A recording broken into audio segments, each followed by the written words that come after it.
G'day everyone, this is Terry from Aussie Diamond Painters. Just thought I'd do a paint with me today for a little while. If I disappear really quickly, a friend of mine whose house actually collapsed the other night is going to be staying with me for a few days.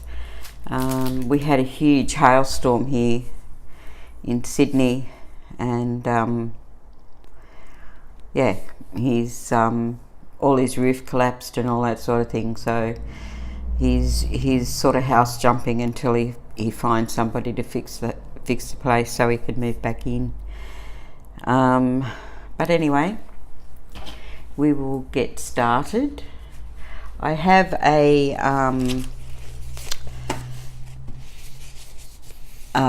list of questions here that I've started in earlier paint with me videos, so I'll keep going on with that. If you guys have any questions that you want to ask me about my life or about Australia or anything like that, just put it down in the comments, and I'll answer it in the next paint with me video. In this diamond painting that I'm doing, I'll just show you the picture. It's a skull for a friend of mine, and you can see all the 310 in there. I have bags full of 310 sitting on my desk here, slowly getting through them. As you can see, I've done the other side of the 310s, but I've just got to keep plodding along with the 310s. It's just so many of them, but anyway, not to worry. I knew that when I bought it. He's very into skulls and things like that, so I thought this would be a good one for him. Okay, so we're up to question 177. So let's go from there and see what it drags out of me. Am I a morning person or a night owl? Well, it depends on the occasion. If it's work, definitely a morning person, but I'm also a night owl. I don't sleep that much, so I'm usually up fairly late. Burn the candle at both ends, so to speak. What time do I usually get up in the morning? Around about 5 o'clock. I like to get to work early. I got into the habit of that when my daughter was little. I work flex time, so I can be at work anytime between 7:30 and 9:30, and I can leave anytime between 3:30 and 6. So if I get in early, I can go early. And back in the day when Beck was a baby and a child, I could get home early and play with her and bath her and all that sort of thing. And I just got into the habit of doing that, and just kept on doing it. And now I can come home and diamond paint. She's 24 now, so she's very much her own person. So, and I've got her diamond painting too, so the only thing is she just comes and pinches mine to do. I don't think she's bought one yet. And she's done a few of mine. What time is my usual bedtime?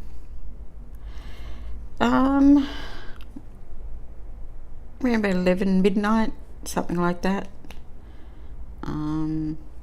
through the week. But then again, sometimes if I've had a really busy day at work, I can go to bed at 9 o'clock.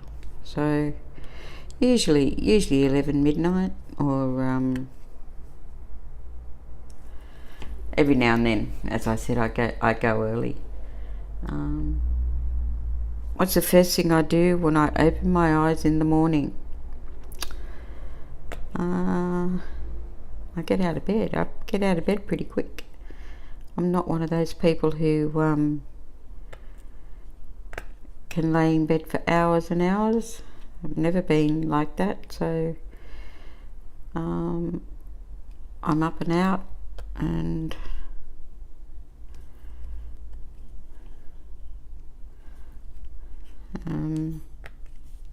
I would love to be one of those people that could, stay in bed, but I'm not, so I don't.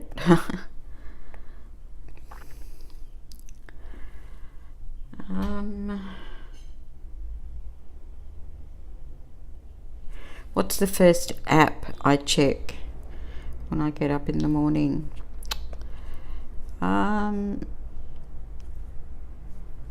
Probably Messenger. A lot of my friends and my daughter,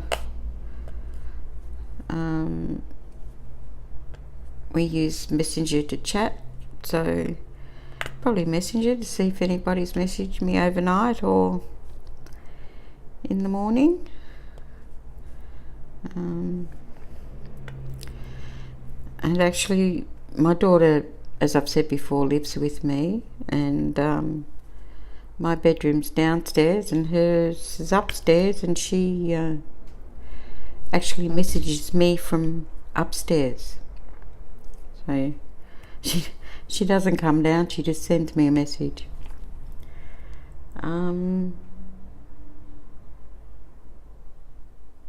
Do I usually remember my dreams in the morning?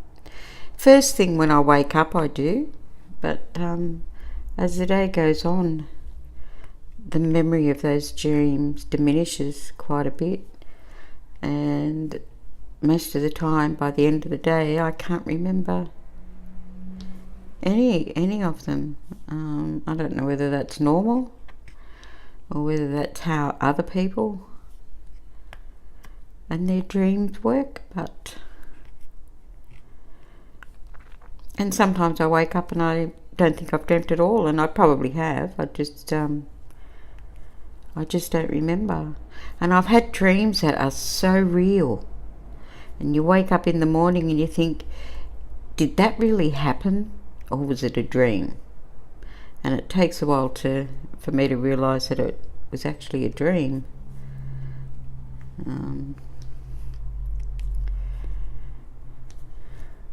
Yes, and I know I'm very slow putting drills down, but as I explained the other day, I do have some issues with seeing where I've got to place them. So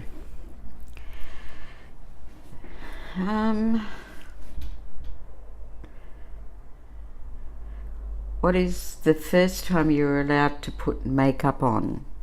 Well, I used to, when I was a little girl, I used to do ballet, tap dancing, jazz ballet and things like that, and the concerts, the end of year concerts, we used to be able to wear makeup. But for just going out, I was 16. I was allowed to, on our 16th birthday, Mum and Dad bought us a beauty case, as they used to call them, and that had all sorts of different types of makeup in them. But if we wore makeup, we had to also cleanse and tone and moisturise and all that sort of thing. So all of that was in the bag.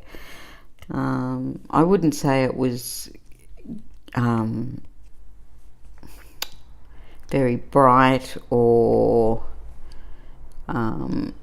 it was just a lot of neutral tones, but still, in my family, when you were 16 and a girl,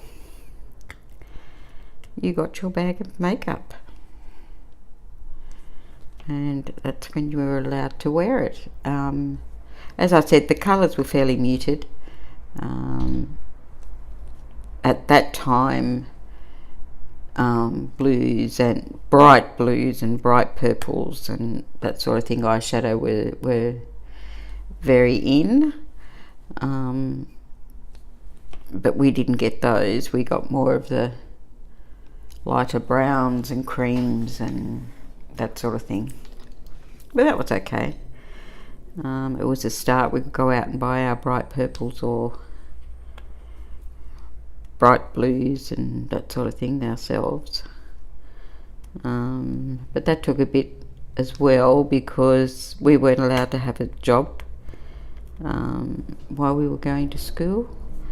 My father thought that there's going to be so many years of us working, that working and going to school wasn't a very good idea. So we had to use, like, if we got any money for birthday or Christmas or whatever, and because we weren't allowed to work, we got a small amount of pocket money each week. So we used to save that up for makeup and that sort of thing. But one of my first paychecks when I started working,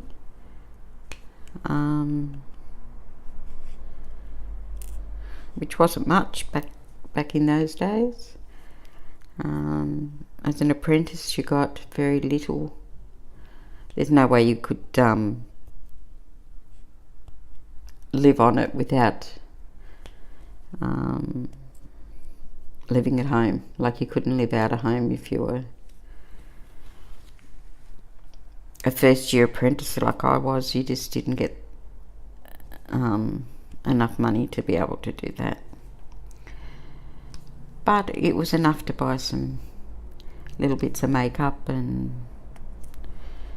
go out a bit and buy some clothes, or save up to buy some clothes and things like that.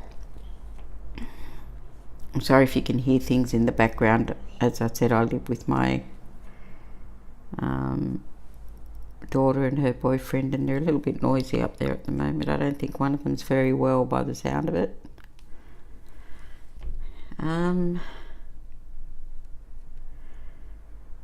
What's the first book you remember reading?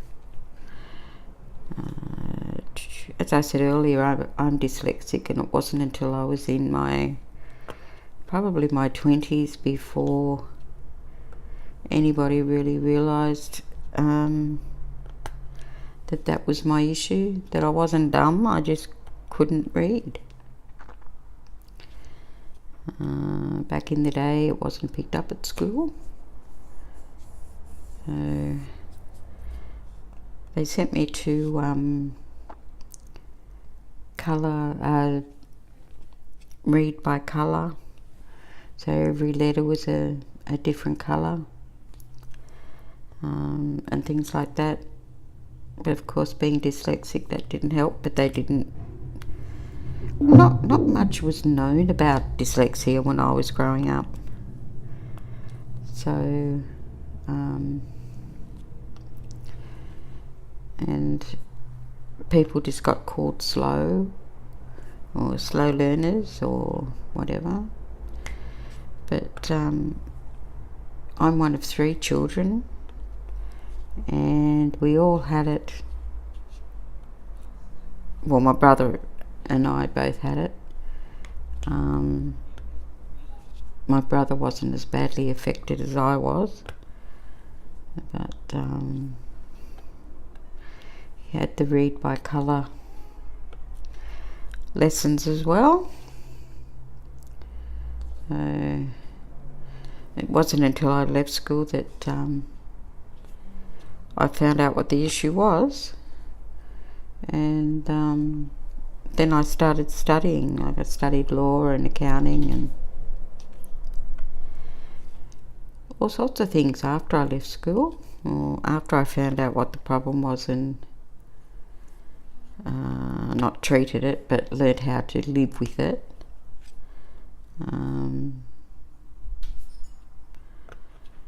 So then I could start studying.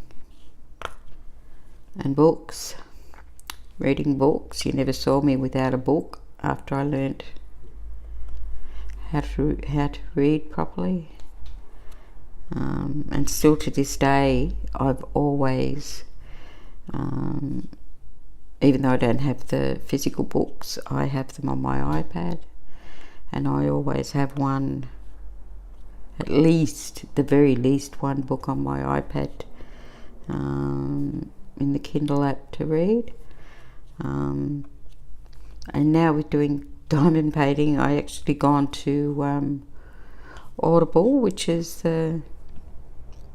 they read to me, so I can diamond paint and have books read to me. But I was a bit of a bookworm there for a while. I'd sit down and read a book. I'd never watch TV. I'd just be read. And I'm not into horror stories. They scare me. I'm your chicken. I watch horror movies and things like that, and I can't sleep at night after I've watched one. I'm a chicken. But give me a romance or a biography or a drama that isn't horror, and I'll read those.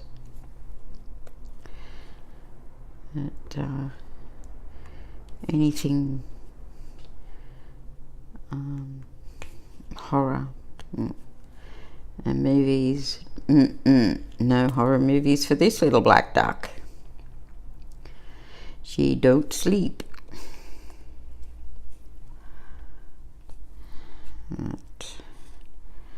Just one of the dem there things. My daughter laughs at me. My daughter laughs at me a lot. You sit there watching a sad movie or something and tears are running down my face. I'm such a sook. And she just sits there and smiles at me.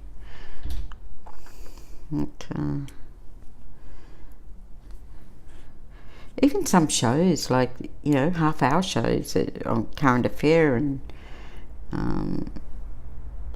shows like that, I can sit there and cry quite easily if it's about kids or, you know, families and things like that. I can sit there and have a tear and she just sits there and smiles at me. She sort of waits for it now. She knows what I'm like. Too much of a softie. You know, animals or kids or families, and, you know, where one parent might pass away from an illness or accident or something like that.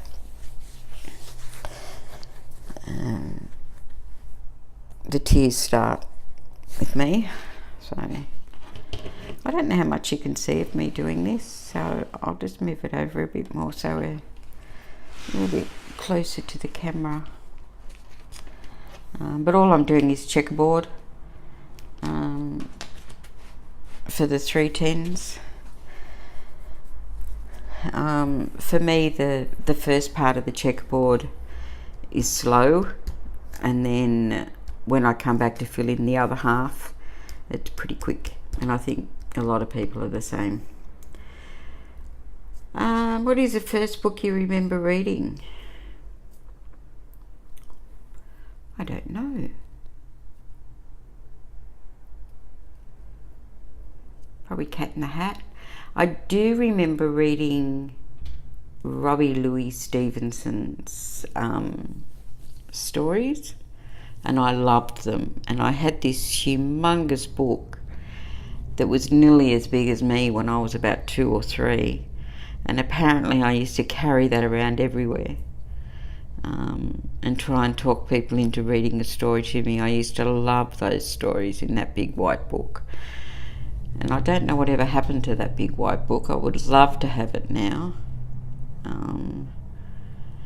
Robert Louis Stevenson used to write or wrote a lot of kids' stories, so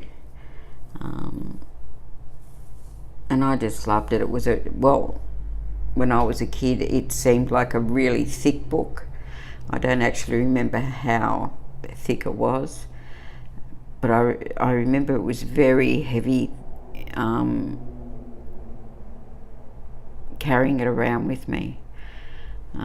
I'd love to have that book today. I have no idea what's happened to it. But that would have been a good keepsake from my childhood. Probably wasn't in one piece anymore. You know, the amount of carrying it around and dropping it and all that sort of thing when I was a kid, because it was, back then, it was just so heavy. But yeah, and I remember it had one of those, like it was a hardcover book, and as I said, reasonably thick from memory.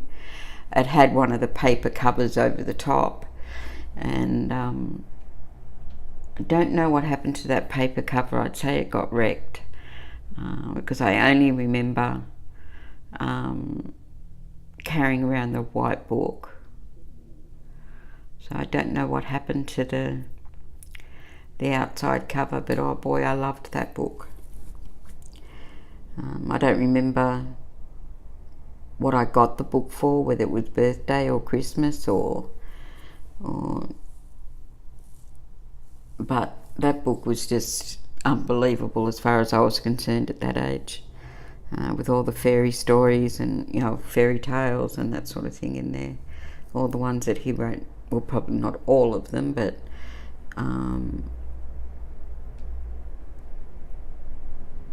probably the most popular ones. But yeah, so that was the first book. And as I've said in previous Paint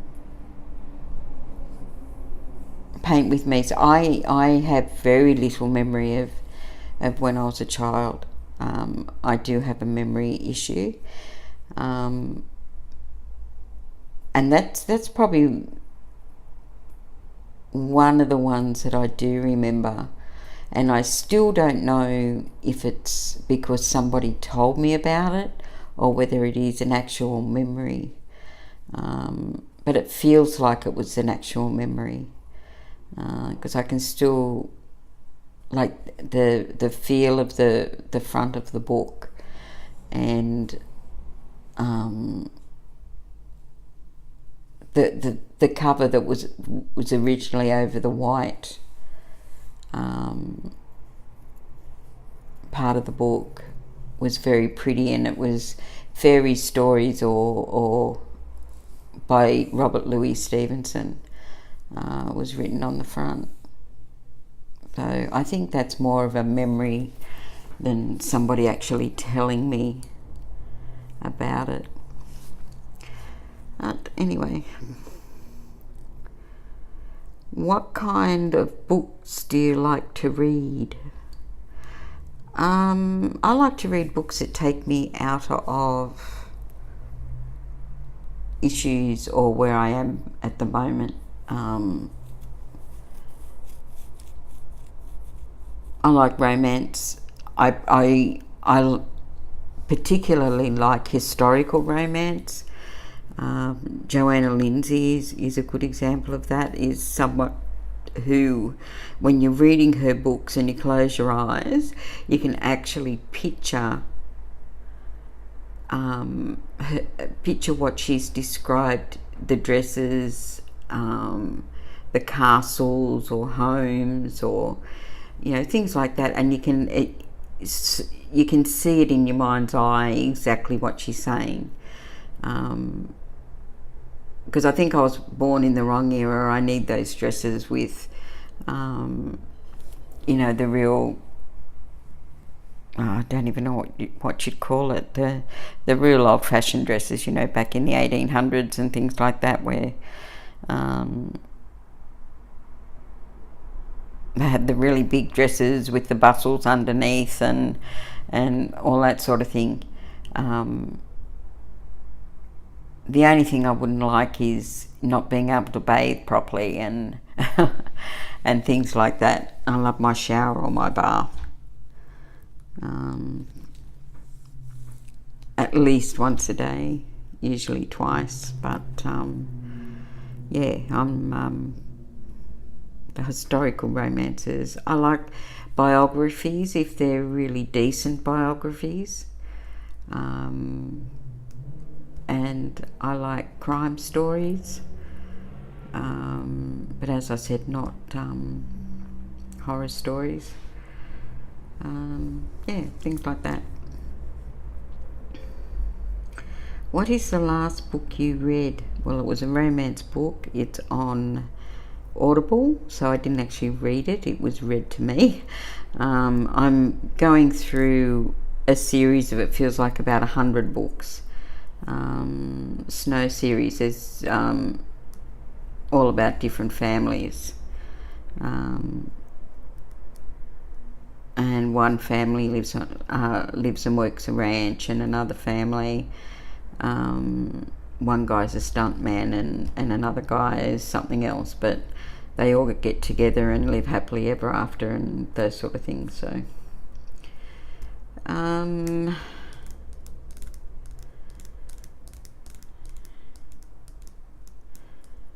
what book do you remember as being important to you? Well, I'd say that Robbie Louis Stevenson book when I was a real little kid, because I was usually very shy, but I was very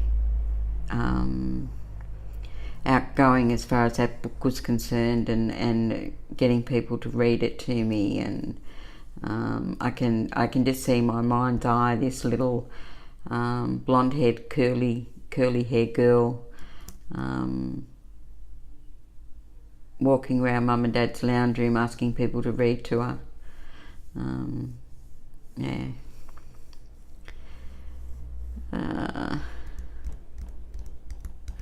What is the last film you saw?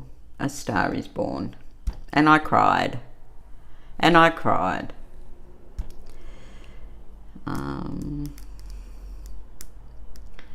What is the last movie you saw at the cinema? I can't remember. I know it was something with Beck, but I can't remember the name of it.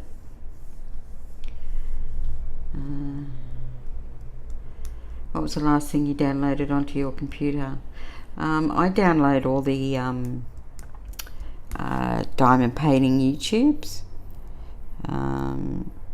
of all the people I like to listen to and watch, because I watch them going to and from work. Sometimes when I'm doing something really boring at work, I shove the earphones in and have a listen. So yeah, it'd have to be the YouTube stuff. What is the last thing you watched on TV? A series on Netflix called Ranch. Here's a TV show matching Ranch available on Netflix. A former professional athlete returns to Colorado to help his father and brother keep the family series just come on to tell me about the ranch. I've never had that happen before.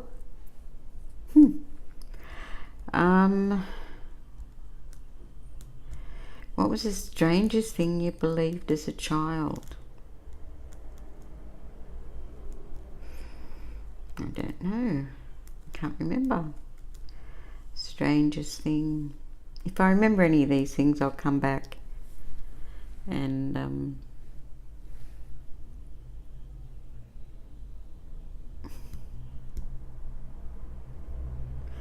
what is the thing you change the TV channel with? A remote control, of course. What kind of car do I drive?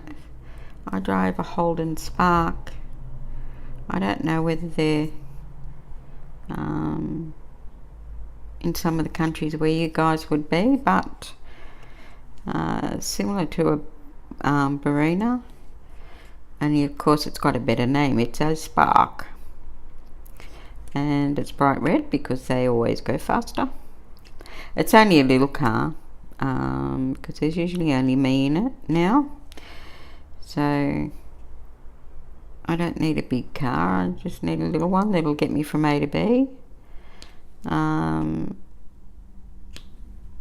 It's a 2016, and it's only done 9,000 Ks, so I don't use it that much, but I couldn't live without it. I couldn't live without a car. There's no way, like, there's public transport to get me to work and back, but there's no way without it taking a couple of hours of getting to my parents, and in the car it takes about 10 minutes, but I'd have to get a bus to a train station and then get a train, and then a bus from the train station to mum and dad's, and then walk. I don't mind the walking part, but it just seems to take forever to get there on public transport. Yeah.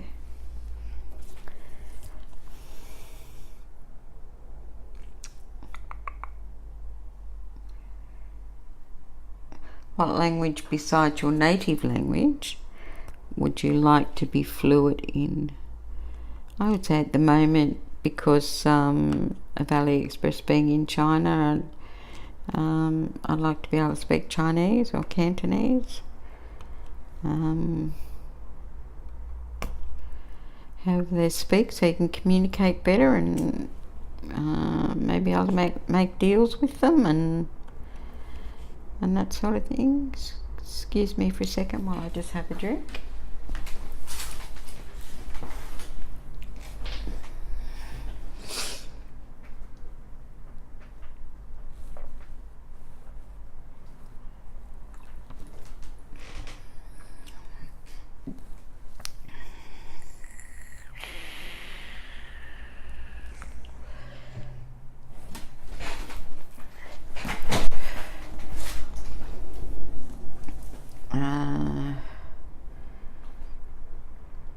What male celebrity do you wish was your brother? My brother.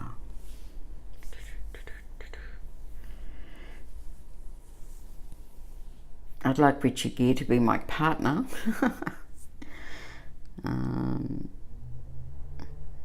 Probably, we have a singer here by the name of David Campbell. I don't think he's known anywhere else but in Australia, and I think I'd like him to be my brother, because he's actually related to quite a few famous people. His father's Jimmy Barnes. You may have heard of him. I'm not sure. Cold Chisel was the band he was in, and that's his father. And he knows a lot of famous people, and he's also a television presenter. So yeah, it'd be nice to mingle with some famous people every now and then, and be the case of, if you don't want to, you don't do it. So yeah, David Campbell maybe. And we turn the page. Oh God, what medical conditions do you have? What medical conditions don't I have? I have, let's start with the A's. I have arthritis.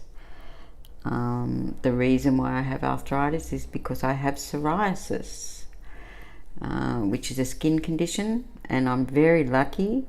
I found some injections that work for me.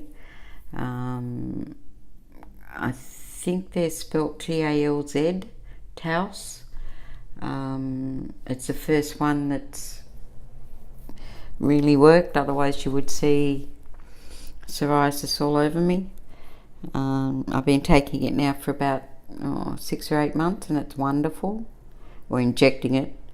It's a monthly injection that I have to give myself. But that really helps. I have diabetes. Just 1 second, my daughter's just messaged me.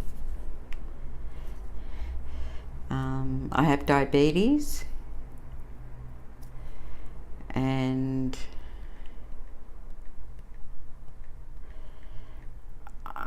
because of medication I took,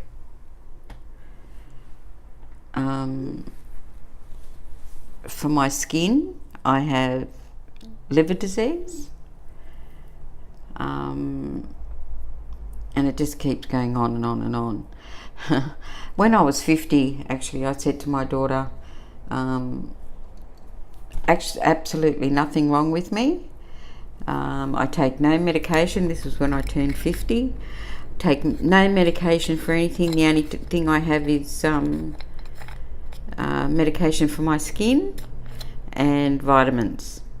Famous last words. Since I was 50, it's been one thing after the other, after the other, after the other. Like I said, I have liver disease from, I don't drink, from medication I took for psoriasis, and that leads to other things as well, which is like, how can I explain it?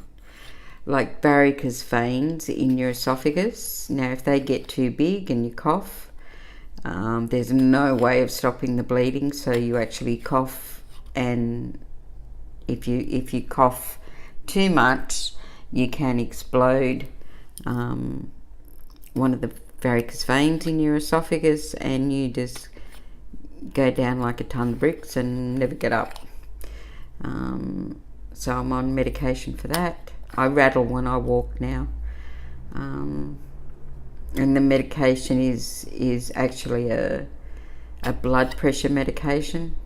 I don't have issues with high blood pressure or anything like that, but this medication can make the varicose vein things in your esophagus get smaller so that they won't explode. But yeah, that's not a fun thing to live with. Anyway, what piece of technology can you not live without? That'd be my mobile phone. Contact with my family, my daughter and everything, on the mobile phone. What position do you sleep in? I sleep on my tummy with my one arm up and sort of one arm down. What religion will you raise your children to practice? I'm not a very religious person. I believe that there's something up there, but I'm not sure what.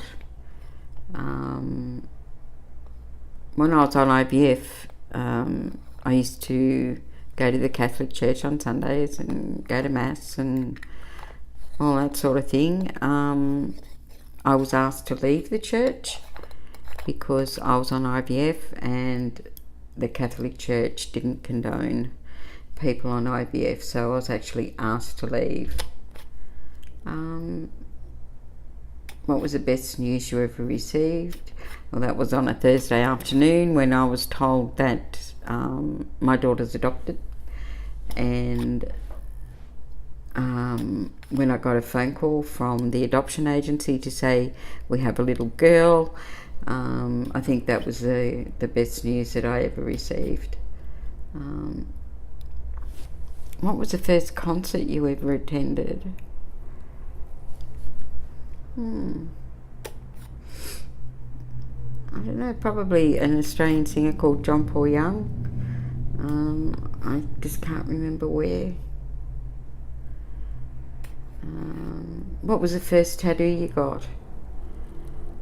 well, I don't have any, so I didn't get a first one. I'd love to, but with psoriasis and being a chicken shit, I don't know whether I will ever get one. What was the last thing that you bought? Well, that'd be Christmas presents for my grand niece and nephew.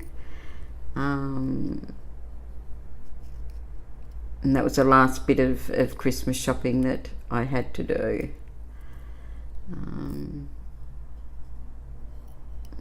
What was the most recent compliment you've received and savoured? I don't know. I get compliments at work. I get compliments at home. I really couldn't say. What was the name of your first pet? Skippy. Skippy was a great dog. He was a hind, we call him, 57 different varieties. He wasn't a purebred by any stretch of the imagination. He used to walk up the street when he knew that we would be coming home from school and greet us at the top of the street and walk us home. He was just a great pet. He loved us all. But by the end, when he was getting older, apparently he used to walk around quite laboriously, if that's the type of word you use. But whenever we were around, even near the end, he was always sprightly and jumped up on us, and he was a beautiful dog.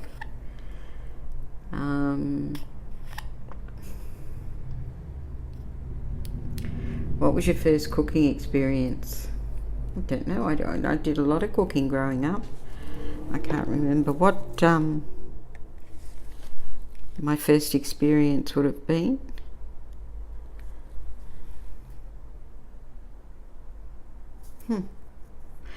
What was your first ever cell phone? Oh dear, I can't remember what you called them. It was humongous, I know that. The brick, I think they used to call it. You used to have to carry around a car battery to charge it up, and the phone was pretty heavy as well. But yeah, that was the mobile phone. Anyway, I think that's enough for today. I've had a great time chatting with you, and we'll do it again soon. If you liked this video, can you do a thumbs up and subscribe and click on the little bell so that you get notifications when I put a video out. It's been great chatting here today, and hopefully talk soon again. Bye bye for now.